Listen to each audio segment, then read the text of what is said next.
Bonsoir, bonsoir, bonjour. C'est Congo News 24. Chers téléspectateurs, comme toujours avant de commencer notre émission, nous disons merci à Dieu. Nous disons merci à nos chers abonnés et téléspectateurs qui nous suivent partout dans le monde entier et en RDC.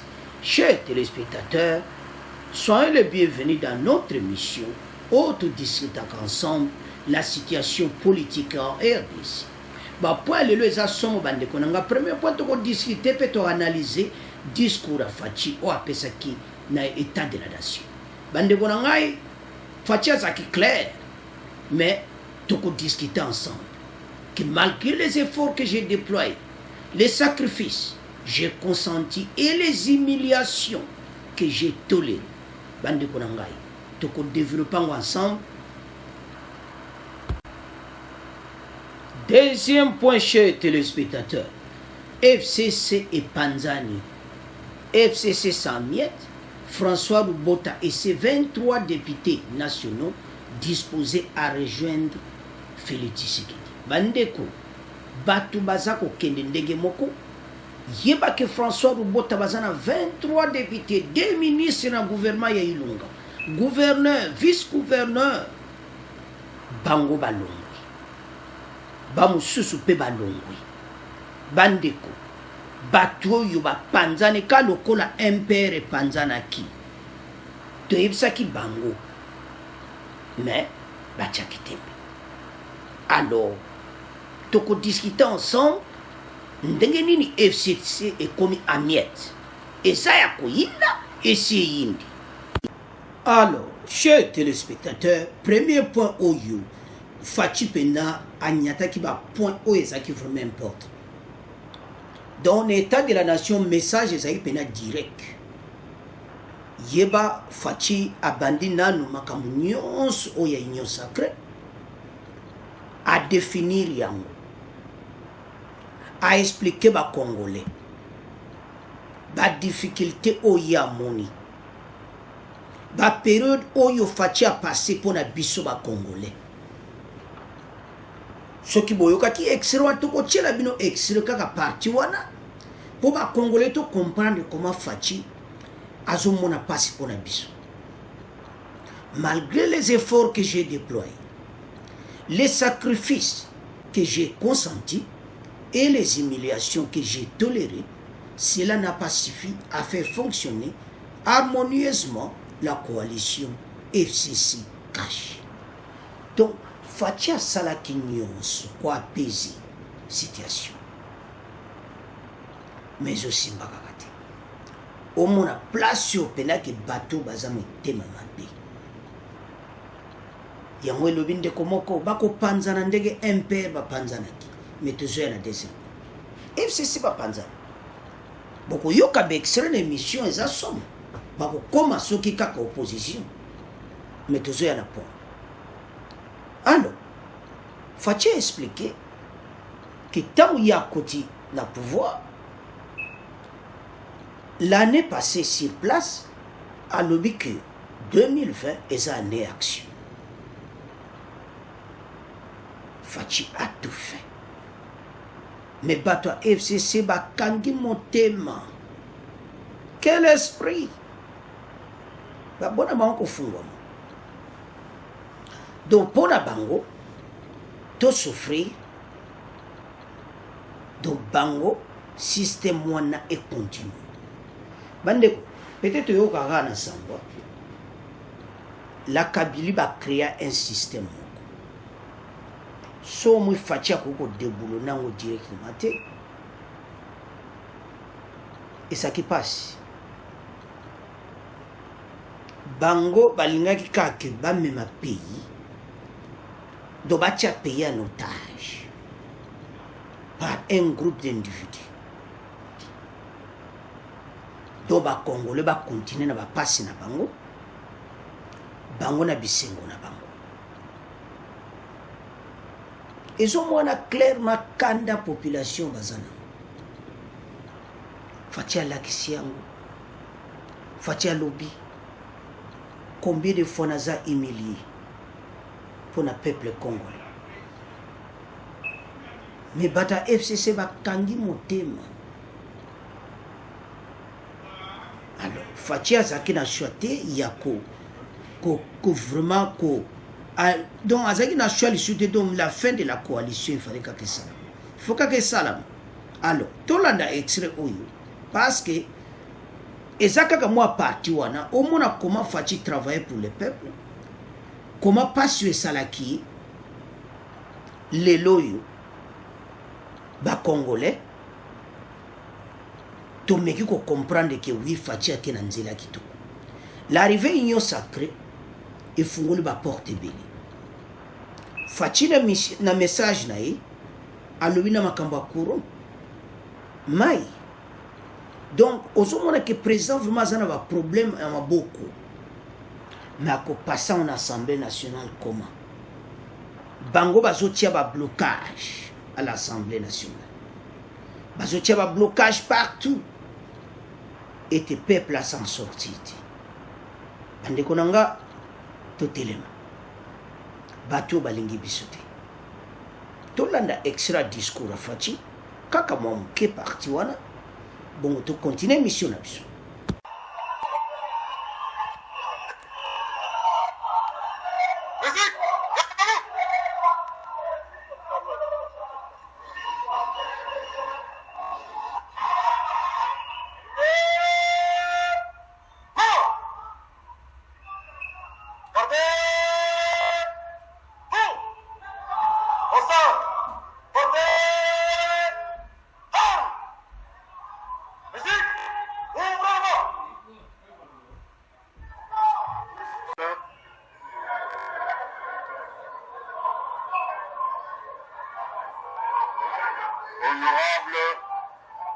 Honorable président du bureau d'âge de l'Assemblée nationale,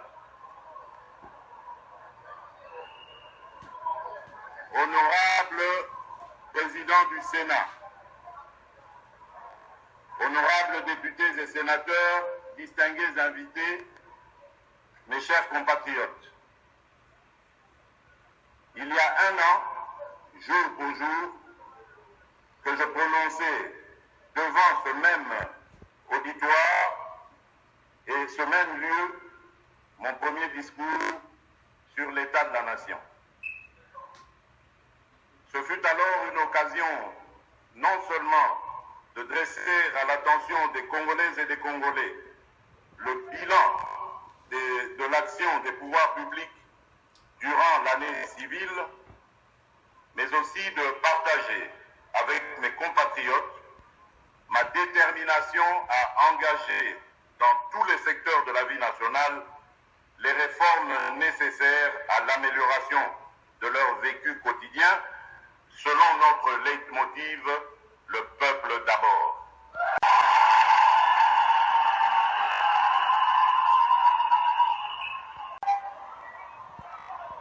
Malheureusement, la réalité des faits est que, malgré les efforts que j'ai déployés, les sacrifices que j'ai consentis et les humiliations que j'ai tolérées,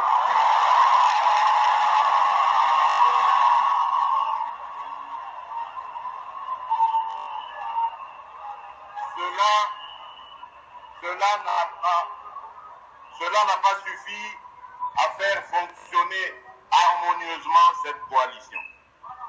Cela n'a pas non plus empêché l'émergence de difficultés de tous ordres au sein de celle-ci, rendant ainsi aléatoire la concrétisation du changement tant réclamé par notre peuple. Face à cette situation qui menaçait à la longue le fonctionnement normal de nos institutions dont je suis le garant, il me fallait absolument réagir, mieux agir.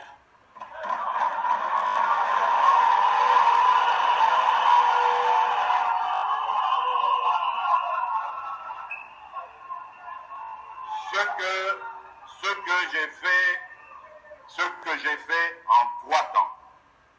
Tout d'abord en lançant le 23 octobre 2020 un appel à tous mes compatriotes, toutes tendances confondues, rassemblés dans une union sacrée de la nation.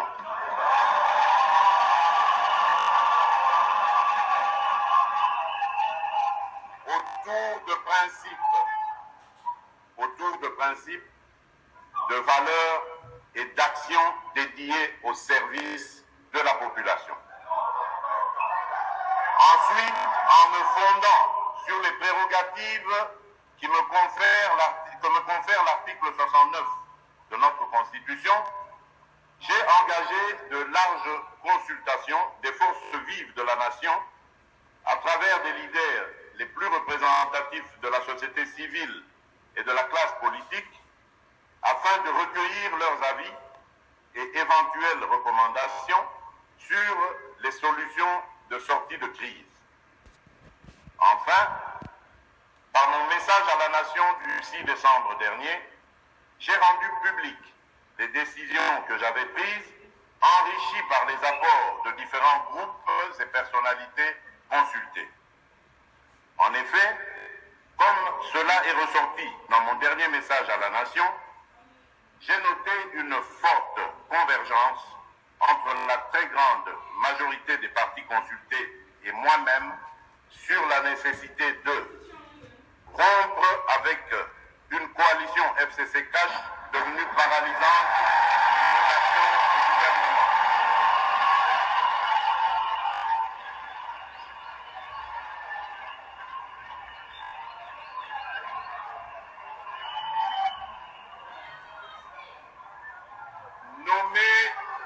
Nommer un informateur au fin d'identifier une coalition conformément à l'alinéa 2 de l'article 78 de la Constitution. Alors, chers téléspectateurs, nous avons suivi. Les abissonios de l'anda qui discours, en tout cas, moi, tout tient mais, et le que ça les passe, et ça, comment Fatia Zaki Emily, mais bateau à Zana Bango ba kangi motem. Fatia Zaina posa, malgré les différences, ba travailler. Mais Bango pena ba kangi motem ali tout à danser. Babi bisa kaka position wana. Oh le peuple d'abord bisouti. Ah, boboya ki yango, mais lelo boko sibiri yango sikoyo. Alors, Fatia Zaki va mettre fin à la coalition. Donc, la décision où Fatia Zaki, après avoir participé à la bataille ensemble, à la réunion, Bandeko, il faut ça dans mon thème. Fatia peut supporter. Mais ça oblige à nous pour les devant la nation. Congolais, nous sommes là, Boulandi ba beti maboko parce que ça passe à féliciter battu même l'élection il y a oui salamaki oya je m'excuse même la destitution il y a mabunda comment destitution mabunda ezalaki oyoka démocratique c'est ça comment au monaki ba député oyo ba yo comprendre ti bazo mema biso wapi tozo kende wapi na kingankati na ba mot d'ordre oyo est-ce que tu voté Fatia so travailler pour le pays mais Bango basana ba aider ma bête tozala kaka position wana to continuer ko souffrir Assemblée nationale so ba le bureau en elongo ateko. Nous avons suivi Fatia le makambo l'électricité na mai andeko social ngo wana ti kurekata na kale nyonso mai ba projet wana nyonso ifali l'Assemblée nationale ba discuter kayango ba landela kayango mais pas tirer au discuter en hôtel. Fatia tangi yango. Oso ke salina mawa bande konangai. O batu ya esprit ma pepori. Tozo kende wapi. tozozonga wapi dans ce pays? Bato bakanga na bango motema. Peuple congolais continue à souffrir. Et talibango ta. Donc balia pena litutu ke bango bazala kaka marque wana. Biso tozala marque wana. Mais bino ne boko vivre en sigote. Front commun pour le Congo. Ils ont un goût de front commun pour le Congo. Bon changer combo. Mais Kolo va bien en son combo ni. Ils ont comme un miette. Bazo panzana déjà. Fatiata le Kolo. Malgré les efforts que j'ai déployés, les sacrifices que j'ai consentis et les humiliations que j'ai tolérées, cela n'a pas suffi à faire fonctionner harmonieusement la coalition FCC-Cash. Président Boboko Soye Wapi. Aekoloba peuple congolais. Koulaksa bango passion ya zakinamo. Humiliation ya zui. Pour na peuple wana. Azwa.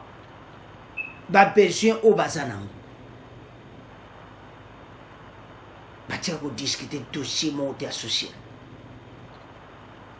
Et le gouvernement va discuter le salaire na bango mata. Zamawa. Alors, le bureau Mabunda, il fallait qu'il kendi. Et comment qu'il a un niveau mon cousin mon appena qui oui non. Et puis, dans le moment où il toko parce qu'il fungole la porte, et ça signe mon pas au sakanate. Mais Fatih l'avait dit. Si mon très fort, le changement de pays, changement de mentalité à ma député. Ma député Oyo, ma noma ki bango. Mais si Koyo, ma député va yo comprendre que il faut surtout là ta casquette à peuple.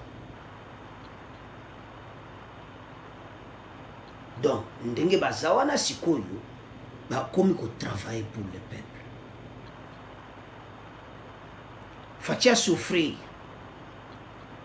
Mais, bande konangai, eza pasi, ndenge to landiwana, batu baza mutema mabe mutema makasi, bakanga pena motema ke Congolais souffrir. Mais et comme temps ba Congolais ba sebela. Ya omoni Fachi atangi ba pona nyonso asnel régie des eaux. Makamone fallait ba travailler en bas de bango na Assemblée nationale. Mais batika o discuter au tena bureau Mabunda. Alors bureau on revoit bureau si vanda union sacrée informateur à Okubima.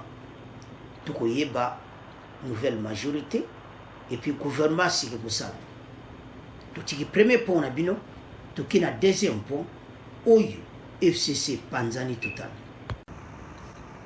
Alors chers téléspectateurs, deuxième point, le FCC sans miettes. François Rubota et ses 23 députés nationaux disposés à rejoindre Félix Tshisekedi. Bandeko départ na bango oyo kakeza so. Donc côté wana penando oyo kaka eyindi. La ADRP de François Rubota compte 23 députés, un sénateur, 2 ministres dans le gouvernement Ilunga Ilunkam, 24 députés provinciaux, président de l'Assemblée provinciale, un gouverneur et 2 vice-gouverneurs.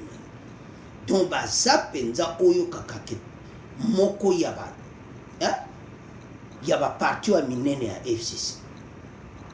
Bango bazako kiti. Ba annonçango directement au Nord Kivu, message quoi. Bandeko, et comme temps, oyo batu oyo, ba vanda penda nye que, o ba lubaka ba komi a miette. Doma solo na bango isili. Beli nationaux wana nyonso, bamonieti et comme temps va joindre l'union sacrée. Chers téléspectateurs, chers internet, donc et ça somme comment batu bazaka kokiti batu bazaka kolongo. Donc FCC Mayele Siliban. L'annonce a été faite dans une déclaration officielle de ce parti samedi 12 décembre à Goma. Le cadre du BIREC affirme que cette déclaration vient d'être confirmée, déjà annoncée leur autorité morale, le ministre Julien Paluku, sur compte Twitter. Bandeko, Bazaki na 2 ministres dans le gouvernement Ilunga. Alors, FCC, Sikoyo, Bazai Sune Loko Kusalati. Bako koma na niveau moko bandeko na ngai. Bako tika na bangole musumaka 50 députés. Parce que batu baso comprendre que ma solo eza bongo te photo kene na ngambo. Bazana problème sérieux. Alors, le cas la citation est comme bon. Batu nyonso faut pas quitter. Bako tika la kombi. Parce Ilunga kalate yé pas zozala yé pena kalate Ilunga.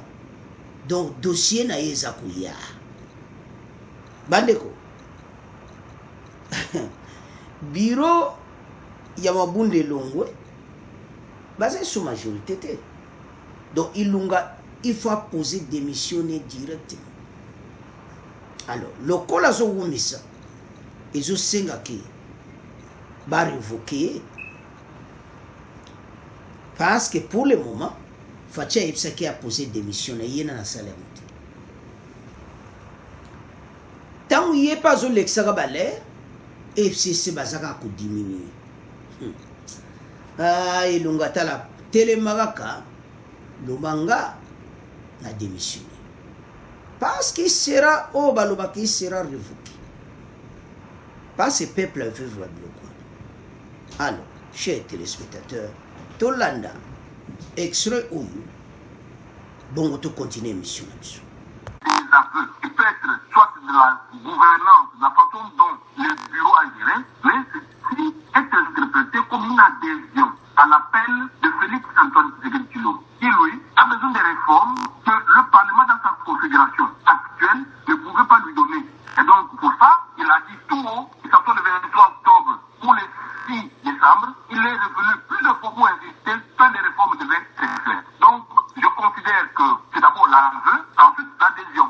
Alors, est-ce que la majorité a basculé? Je dis, le président a promis de désigner et de nommer un informateur pour consacrer la naissance de cette nouvelle dynamique, de cette nouvelle majorité. Ça sera fait dans les jours qui viennent. Il est prévu aujourd'hui un bureau provisoire qui a les choses à main. On va installer rapidement le bureau définitif. Eh bien, on passera aux choses assez sérieuses. L'informateur sera nommé, la majorité sera identifiée et plus tard, un formateur ou bien un premier ministre sera nommé pour recomposer un tout nouveau gouvernement avec les gens qui auront adhéré. Si aujourd'hui le FCC n'a pas adhéré à l'Union sacrée, vous comprenez aisément que le FCC est obligé de faire l'opposition. Parce que c'est ça dans la disposition telle qu'il n'a pas pris part aux consultations ni à la formation de cette nouvelle Union sacrée en gestation. Peut-on dire que le vent est passé? Il y avait des fortes tensions et des craintes que le pays bascule dans une crise ou des violences. Oui, il y a eu de fortes tensions. Les princes d'église ainsi que les sages du monde ont parlé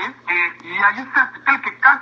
Il y a eu des blessés au palais du peuple. Moi, je crois que l'orage est passé et je demeure optimiste. Je considère désormais que la roue de l'histoire tourne. Elle va tourner tellement vite que des changements souhaités par le président de la République, attendus par l'ensemble des Congolais, ces changements peuvent finalement progressivement venir. Changement de paradigme en termes de politique publique, changement de mode de gouvernance et de vision. Le vent a tellement sonné, il ne faut plus continuer à titiller sur ce qu'il faut faire. Il faut absolument que les gens acceptent d'accompagner ces changements. Parce que résister et pousser peut-être les gens à la violence, ça serait se mettre à porte-à-faux par rapport aux lois de la République et même aux recommandations de la communauté internationale. Antonio Guterres avait parlé, et tant d'autres dirigeants dont les ambassades ici sur place ont parlé, les investissements qui ont été donnés ont suffi pour calmer le jeu. Il y avait beaucoup de craintes, surtout que il y avait en fait beaucoup de supputations parce que on ne laissait pas l'ancien président voyager. Maintenant qu'il a voyagé, pensez-vous qu'il y ait quelque chose à craindre? Dans le cas d'espèce, il n'est pas possible de prêter à l'ancien président de telles intentions pour autant qu'il n'a posé aucun acte qui soit de nature à nuire aux intérêts de la vie de la République. C'est un patriote, c'est un nationaliste. Il a dirigé ce pays pendant 18 ans. Maintenant, il y a eu 2 ans de place. Il doit en avoir tiré une sagesse qui ne peut pas l'amener à poser des actes. Mais s'il y arrivait, moi je crois que les dispositifs tels que les autres toujours été pris dans un pays démocratique doivent être actionnés pour qu'on ramène la paix. Alors, chers téléspectateurs, ça chauffe. Donc, tout lundi, bisognoso, on a donc, ils ont moins clairement, ndeni FCC, bako panza anabango, et puis, comment opposition. Donc, bako mi bango na opposition, parce que bazana bon sous majorité, donc, et comme temps ou bazwa position mo boy, pour mboka eke liboso. Pourquoi? On a parlé même, il y avait inquiétude que Kabila ko voyager, Makambo ko salama, bande ko combien de fois et investisseurs, tant ba yo ko bilo ko ke mobule ko sala, Kabila ko créer le Kambwe, oh rébellion boy non. Balobi ko sala ya mutu. Kabila basiba la kebisaki. Dans les États-Unis, l'Union européenne ba yebse Kabila ki il faut andima les discours affachés vers l'union sacrée. Et ça, c'est la seule alternative pour sauver la population congolaise. Et puis, les députés, ils ont pris une décision. Changement de cœur. Comme on a battu le quoi François Roubaud, il y a 23 députés, ils ont pris une décision pour quitter FCC. Il y a 2 ministres, pas 4. Mais bataille mouti parce que le gouvernement est longa et je couille un informateur à Zobima bientôt il lunga cause la révoquer le ba yemo quoi démissionner erango parce que mabunda za lisuti toujours bateke ya kuvanda wana si baza quoi to éviter parce que c'est sous majorité de l'Assemblée nationale de Ilunga et committant a démissionné et qu'il la yenga et kalati. Alors, tout ce qu'on a dossier FCC Panzani. Batouille banyoko le peuple congolais pendant 20 ans. Peuple congolais fait bête à ma boko na niveau pas tout comme. Que un informateur a dû me bailler le gouvernement. Alors, modèle n'est un gouvernement où il va couiller la biso. C'est ça la question où le peuple congolais va s'accoutumer. Les 65 ministres, ils ont trop. Il ne faut pas réduire le nombre de ministres. 65 bazoli en bon webele. Il faut réduire en même 30 ministres. Et puis la province wana, va réduire la province wana de 26 à 11 provinces na biso ndenge zalaki. Ah, RDC na biso. Ba commission ko alipa mobo bazo partager yango. Ba di yango en otage. Mais comme temps. Bandeko. Tant on otala. Batu lokola. François Rubota bona 23 députés ne bazo quitter. Ça ko compter ba mususu. Donc, et zo la satala bo mona pinaki go makambo to lobako bo mona pinaki FCC batika le msoma kaka basa 100 députés. Peut-être bo baza loi la PPRD ka to batika là. Parce que peuple a à comprendre. Bayo mona que non. Et surtout que discours au président Pessi Lilo sur l'état de la nation. Faut-il l'anticipation à Zalakina. à l'accès pourquoi même sur l'union sacrée. Parce que le peuple on a continué vivre. Il y a l'espoir. Oh bah nous baka dans une toujours la lumière mon bon tunnel. Peuple congolais déjà sur la lumière na kata tunnel. Mais lumière wana pour biso to simba yam bande ko to tele. Bato basana ba stratégie belé. Bolandi wana bande ko batune question wana journaliste a tuneske et puis ça qui moi basé sur certains types d'investisseurs tout ça bah mon que peut-être Kabila ko voyager na province Mobutu ko bima et tout ça mais il n'y a rien parce que ça là yango ti Kabila ba yebsa ki na États-Unis na Union européenne était à accepter discours ya Fachi il y a le 23 donc ba discours Fachi au pesa pour l'union sacrée bandima ya bandeko FCC ba échoué na ba niveau nyonso kaka ndenge impère ba échouaki ba 25 on est dit gang mo bat ba souffrir peuple a souffrir au lieu que bolanda le peuple d'abord mais bangote na mona bateau baza moté makasi boiti bandeko to landi na extra wana zo sala pasi pe mawa komona koma pays na biso makamba boezo salama batu bakangi motema discours a Fachi apesi lelo et panzili sous FCC koleka parce que peuple soit moni do Fachi moni pasi pona biso mais batu bakangaki motema certains députés à FCC balandi message yambo za omona bazo beta loboko ba yo comprendre tous à qui place à ma vie ba député ba décider ko zo ba décision na bango et te ba rejoindre l'union sacrée pour l'intérêt du peuple congolais ande ko nangai to telema mboka na bise ko zali sur en otage Fachi là à lobby en clair